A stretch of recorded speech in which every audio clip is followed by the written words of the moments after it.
So, it's very important to show that you're working on yourself. One action that I will tell every of my clients is you need to mention that you're working with a coach, an emotional coach, not a coach to get your ex, to get you back, but I'm working with a coach, a psychologist, anyone, but working on my emotions is one of the actions that shows that you are moving on.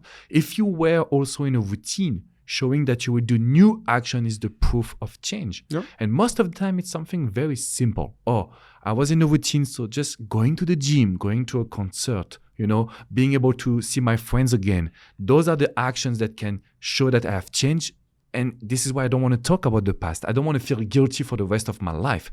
I tend to tell my client it's very important to set boundaries, show the actions that you have done, so your ex will start to consider that you really changed, will start to consider that there is something in you that is different. And even if they won't tell you immediately, we will plant the seed. The seed will be in their mind. So there is a moment where they will stop and they will see what they are losing. But that's where my philosophy comes up. We need to show to your ex what they are losing. Okay, beautiful.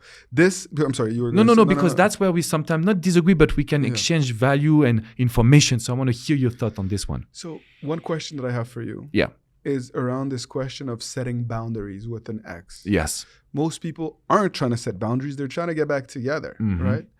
And so, okay, in certain cases, when you've made a lot of mistakes or when an ex is really negative, it's good to set boundaries. But do you think that setting boundaries can actually backfire, can actually cause your significant other to move on, to forget about you, to connect with someone else? It's a very good question. Very good question. I think that there is two options.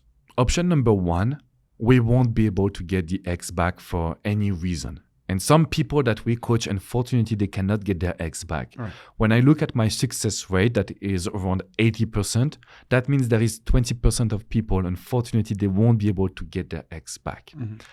But we cannot say that it's by setting the boundaries that we are pushing the ex away. It means that the ex is already away and nothing will work, unfortunately. I was coaching an amazing man from Sweden. He came to me, said, Alex, look, I met my wife when I was 18 years old. He's now 40. So they were together for 22 years. When you're 18, you're a little bit immature. You do this stupid shit. You want to go out with your friends. You want to go to nightclubs. You text some girls. He said, I have never been unfaithful, but that's true that I was disrespecting to my wife. He realized that and he changed over time. She decided to break up with him because they were in a routine and she had a middle-age crisis. She wanted to go out. She wanted to get the teenage life that she didn't have before. He did everything to be the nicest man in the world.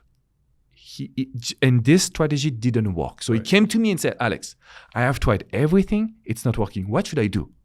I told him, look, your wife is taking you for granted. What you did 10 or 15 years ago doesn't count now. You have to forget about it. You have to forget to blame yourself. You have to come back as a challenge. So setting boundaries means, look, if you want to live a single life, you can move from the house we live in. If you want to live a single house, then I need to have my Thursdays and Fridays back for myself as well. And so she started to realize that he won't stay at all cost. That's a very scary strategy. That's a very fearful strategy. Right. But at the end of the day, it worked because she started to put some respect on him. So I don't know if I explained myself good. Yeah, you explained it very well. That's the way I see. Setting boundaries cannot make someone leave if their true intentions, we talked about it in the previous video, if their intentions are good and they also want to fight for the relationship.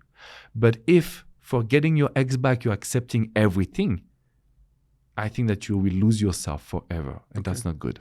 I agree. I see it more, again, around certain virtues and values that you want to stay true to. So self-confidence, self-respect, making sure that you are emotionally independent, setting boundaries around actions that your significant other may do that cause you to compromise those things is not good. It's going to push them away. They're going to lose attraction because you're not going to be proud of the person that you see in the mirror.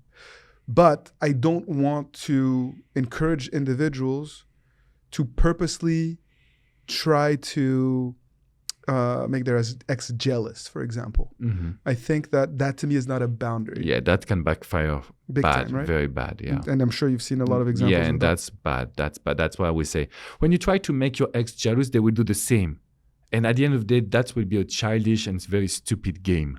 You know, so this really do agree with you. Yeah, so as long as you're not lowering your standards out of fear of losing your significant other, you're making progress, right? Because ultimately, they're going to realize that, hey, it's not all bad. They're not necessarily happier without you. And that it's not at all cost that you're willing to take them back, only if they also take accountability and grow and treat you with respect and decency. And that's how we lay the foundation for healthy love, right? Because it's not just about getting back together. But what would be your advice to the guy that I coach? Let's say that you have a man that is in a relationship. He didn't give attention to his wife. He was taking her for granted for, let's say, 15 years. And there is a moment after a couple of years when he just become the nicest man in the world, where his wife will consider moving on because the grass could be greener outside. What could be one piece of advice, or what would be your vision of a situation like this one? What I tell people, which is very close to your approach and your philosophy, is that being the person that you should have been during your relationship after a breakup isn't going to necessarily get you guys back together, right? Love it. Because it's not about maintaining a healthy love. It's also about a process of attraction. And I think that this is where you get excited, right? And so in order to be attractive, you need to make sure that you do things that actually make you feel in control and empowered, and that you're not just being reactive to whatever your ex is telling you and giving you, right? So I would have told him, hey, sure, if she's disrespecting you and you're unable to manage your emotions, you can't just pretend like it's not affecting you. Sure, tell her to leave, or you yourself leave, because otherwise you're giving her the best of both worlds. Your mindset isn't right. You're getting triggered. You're going to make mistakes in this type of dynamic. And it leads me to this notion of like, when you live together with your significant other, is it a good or a bad thing? It depends. It depends on your mindset, your level of confidence, and the dynamic itself, right?